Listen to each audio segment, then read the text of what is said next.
The refracting index of A prism for a monochromatic wave is √2 and it's refracting angle is 60 degree. यहाँ पे एक prism है, ठीक है भाई, इस प्रिज्म का रिफ्रैक्टिंग इंडेक्स कितना है यहाँ पे √2 है, और इसका रिफ्रैक्टिंग एंगल का मतलब होता है एंगल ऑफ प्रिज्म। हाँ जी, रिफ्रैक्टिंग एंगल का मतलब क्या होता है, एंगल ऑफ प्रिज्म होता है। For the minimum deviation the angle of incidence will be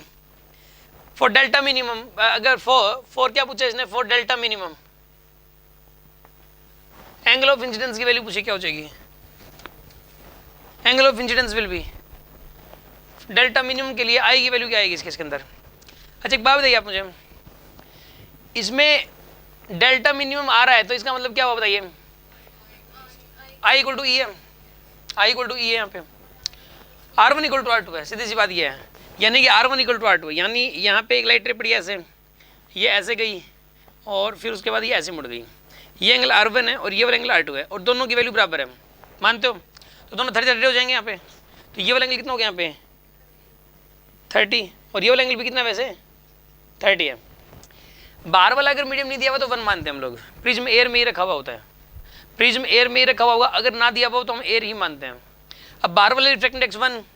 अंदर वाला √2, ये अंदर वाला एंगल पता है 30 डिग्री, और ये वाला जो एंगल आई है ये हम निकाल लेंगे, कैसे निकालेंगे, बाय स्नेल्स लॉ। आप इसके ऊपर स्नेल्स लॉ लगा दीजिए, लगाइए Snell's law, 1 × sin i is equal to क्या लिखोगे बताइए, √2 इंटू में sin 30, तो sin i की वैल्यू कितनी आएगी यहाँ से, √2 इंटू sin 30 की वैल्यू कितनी हो जाएगी यहाँ पे 1/2, यानी कि sin i की वैल्यू बताइए कितनी आएगी यहाँ पे